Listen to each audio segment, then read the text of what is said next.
ating vice-alcalde na si Vice Mayor Chi Atienza, pati na rin po si Yorme Isko Moreno Domagoso.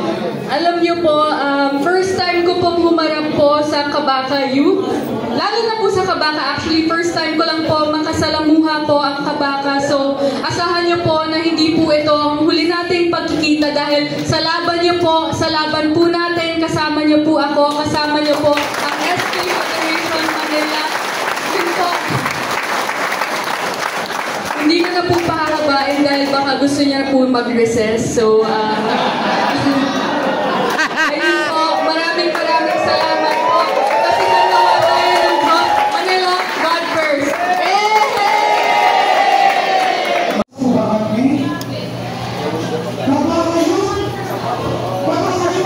Ong!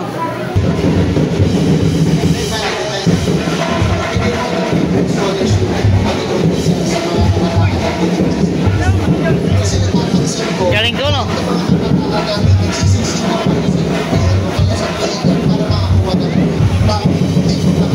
Yorme!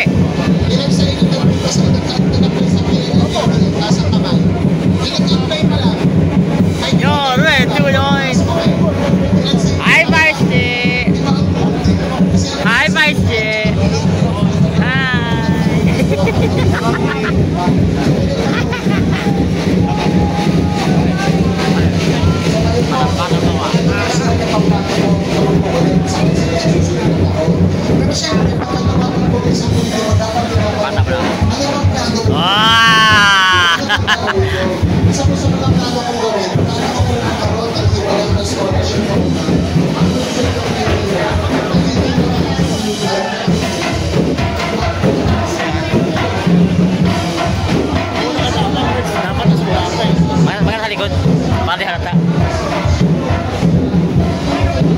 Ay, si Yan Yan pala to?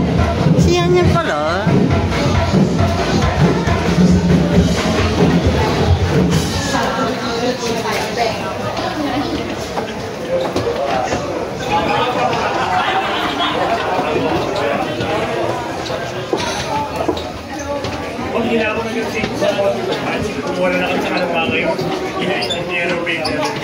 I miss Yan Yan.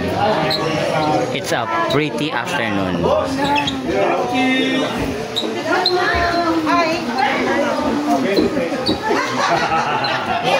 May peso agad? Singilan agad? Uy, bata mo ko, Mike. Kumita na? Kumita agad? 20 pesos agad?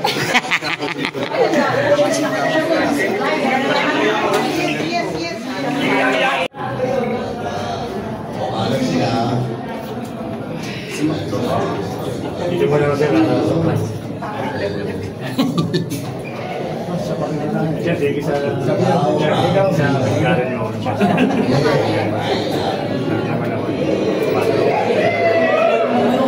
Sabi yung bigit, baka tumama. Baka tumama tol. Bigit, baka walang hinaharap na sila ng mga fans nila. Dadaan dito sa Jeddah. Alam nyo, nakilala ko yun. Nagpulo ng asin. Ayaw,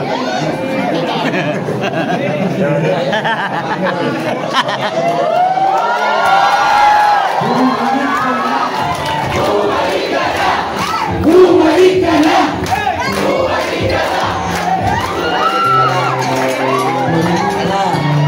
Mga youth president, palapakan po natin! Yan ang ating babalik sa Pilos. Bob Moreno, kasama si Chinchin at Chensa.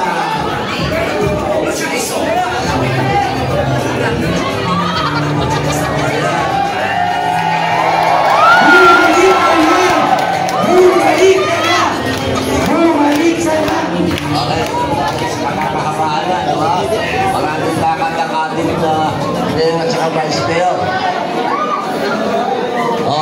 Tanggapin natin ng mainit ang direktora ng kababaihan ng Maynila. Ang ama niya ang founder, pero siya nagtatrabaho din doon.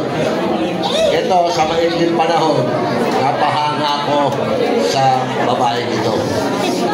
Misyonaryo na, karinyosa pa, kumakanta pa, broadcaster pa.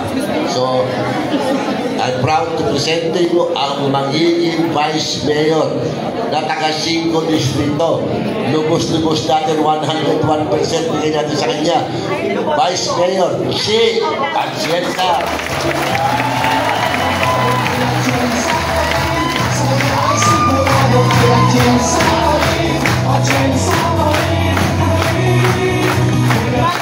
Magandang hapon sa inyo lahat. Kamusta po kayo?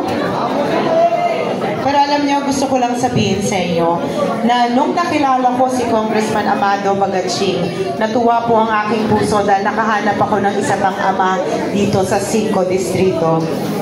Palakpakan natin ang aking ama na si Congressman Amado Bagaching dahil inalagaan niya talaga ako, inaalagaan niya ako palagi pag magkasama kami. Ako po si Chi Atienza, ang bunsong anak ng dating Buting Mayor Lito Atienza. Ako rin ay ang direktora ng kababaihan ng Maynila.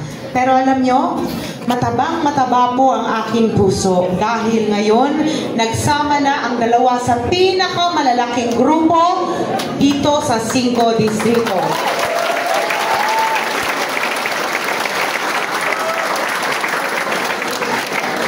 Pero alam nyo ba, si Congressman Cristal Bagaching, bata pa lang kami, magkaibigan na kami.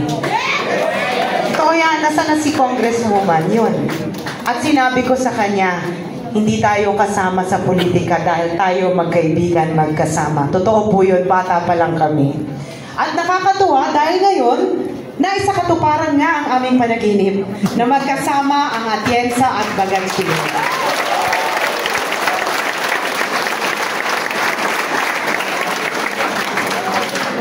Alam niyo po ba, kagaya ng aking kapatid na si Kuya Kim, kilala niyo ba yun? Kamukha ko po, kuya ko. Talagang kabaka na ako. Diyos ko, na ako dito kasama niyo. Alam niyo, kagaya po ng aking kapatid na si Kuya Kim, ako rin po ay nasa telebisyon. Ako po ay isang broadcast journalist na ang aking trabaho ay umiikot sa iba't ibang lugar dito sa ating bansa para kunin ang kwento ng ating mga kapatid na napag-iwanan sa laylayan ng lipunan. Bata pa lang ako, ang totoong gusto ko at pangarap ko ay maging isang misyonaryo. Ngunit hindi po yan na binigay sa akin ng Panginoon. Kaya ang ginawa ko, kahit saan man akong karerang mapunta, dinala ko na lang ang puso ng misyonaryo doon.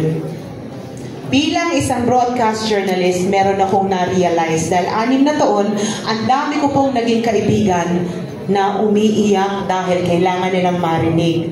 Sinubukan kong maging boses nila, pati mga kabataan. Sinubukan ko isigaw ang kanilang mga naing sa telebisyon. Ngunit, nakita ko na kahit ano pala ang iiyak natin, kung ang gobyerno ay hindi marunong makinig sa tao. Ika nga ni Yorme, nga pa rin tayo. Kaya nung ako'y tinanong ni Yorme kung ako ay maaaring kanya maging katambal, binigay ko po kaagad ang aking matamis na oo.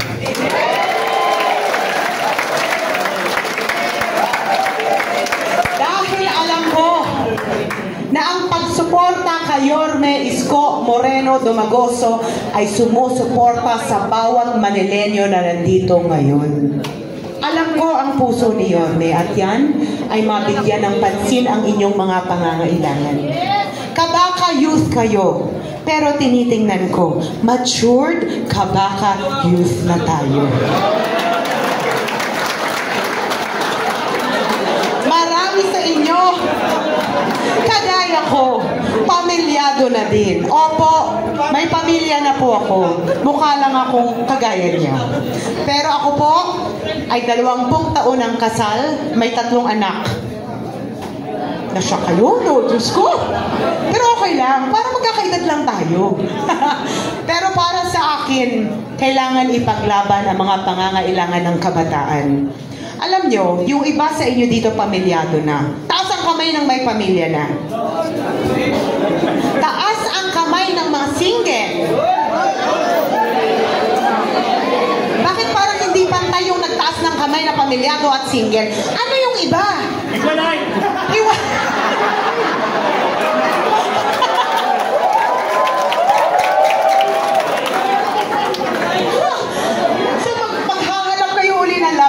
Tama po ba? Ay, Diyos ko, ang dami hugot. Hindi, pero alam nyo, nakita ko, dahil sa aking trabaho bilang isang broadcast journalist, nakita ko na ang pangangailangan ng mga kabataan ay ang pagbibigay pansin tungkol sa issue ng mental health. Noong pandemya, marami po sa atin ang napatamaan yan. Marami sa atin mukhang okay lang, mukhang normal. Ngunit pag mag-isa na sila sa bahay, sa kwarto, di natin alam na may iniinda pala sila. Para sa akin at kay Yorme Isko Moreno Domagoso, alam namin na ito ay isang problema ng mga kabataan. Kaya kami ay magbibigay ng suporta balang araw para mabigyan ng pansin ito. Dahil alam nyo, lahat tayo mahalaga. Lahat tayo may misyon at mandato mula sa Panginoon. At dapat lahat tayo ay mabuhay ng siksik, liglig. Dahil yan po ang rason kung bakit tayo binigyan ng pagkakataon ng Panginoon na pumunta dito sa mundo. Alam nyo, ang aking tinatayuan ay ang aking mga advocacy. Nakita ko, pareho lang sa mga nagawa ni Yorme noong siya ay mayor ng Maynila. Sabi ng iba, pero bago yun pala, ikukwento ko. Bago ko umuo sa aking mga magulang, sinabi ko na magiging katambal ako ni Yorme. Narinig ko sa kanilang mga bibig na pinaplano na nilang pasuotin sa akin ang polo shirt ng aking ama. Naloka po ako! Diyos ko, Lord! Dahil sabi nila, bakit ginawa ng kapatid mo yun ni Ali? So ang ginawa ko, dahil makulit po ako at pag meron akong pinanindigan na isang bagay, gagawin ko ang lahat kahit paawayin ako ng 5 kapatid ko. Kaya noong gabi, pinagawa ko kaagad itong polo shirt ko na may malaking bulaklak sa aking likuran. E di nung nakita po nila yan, pinagbigyan na ako ng aking ama. E di pinagbigyan ko na siya pero nasunod pa rin ang aking kagustuhan. Ang ibig sabihin po ng bulaklak na makulay na ito ay inclusivity. Dahil naniniwala po ako sa inclusive governance. At yan din po ang nakita ko noong panahon na mayor ng Maynila si Yorme. Ang una pong tinatayuan ko ay ang ating mga senior citizens na mukha namang wala pa dito. Pero kaya ako sila tinatayuan dahil tayo mga kabataan, syempre sasama ako sa inyo. Lahat tayo dapat binibigyan natin sila ng pansin at pagmamahal. Dahil kung wala sila, wala tayo lahat. At maganda yan bibiyayaan tayo ng Panginoon kapag alagaan natin ang mga nakatatanda. Isa pa po ay ang ating mga kapatid na may kapansanan. Mahirap mabuhay ng may kapansanan. At dahil dyan, para sa akin, kagaya ng ginawa ni Yorme, inclusive opportunity ang binigay sa kanila na makapagtrabaho pa. Pangatlo, ay ang ating mga kapatid na parte ng LGBTQ+. Galing po ako sa entertainment industry at nakita ko, hindi po patas minsan ang panlaban nila. Bata pa lang sila, may diskriminasyon na. Pagtanda, meron pa rin. Lahat tayo pantay-pantay sa mata ng Panginoon at dapat kung ano ang oportunidad meron ng isa, dapat lahat pare-pareho at pantay-pantay.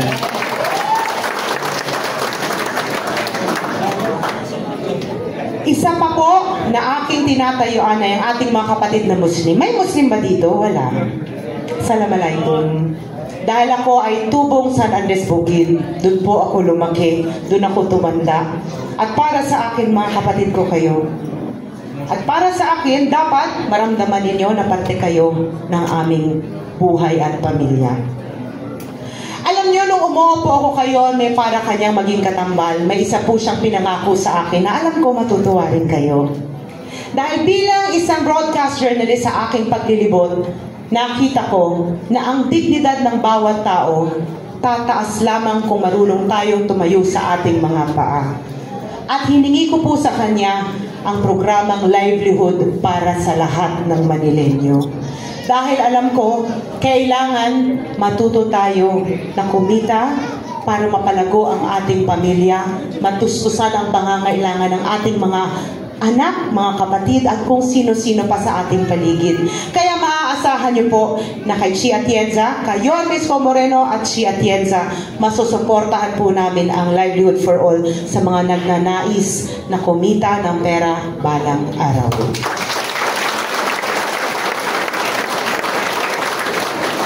Alam niyo, ang trabaho ng Vice Alcalde ay maging presiding officer.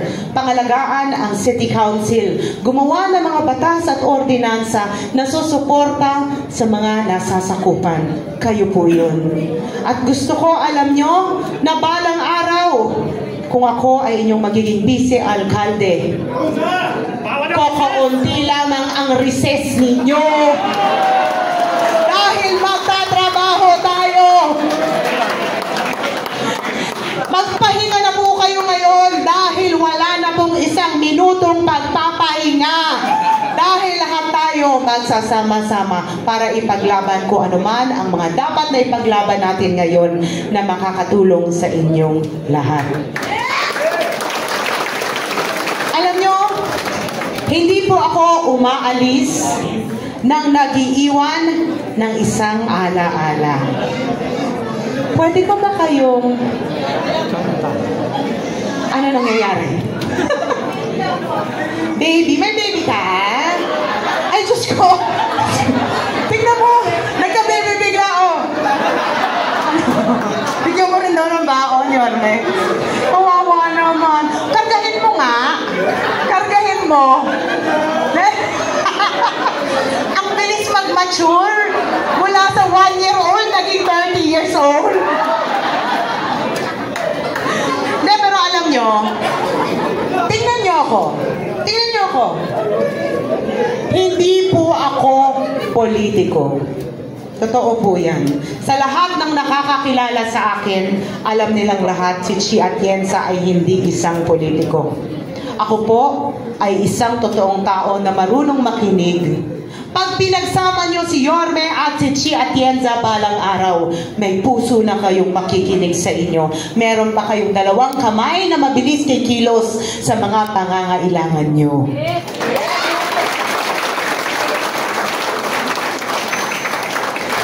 Hindi po ako umaalis sa isang lugar nang hindi nag-iiwan ng isang ala-ala.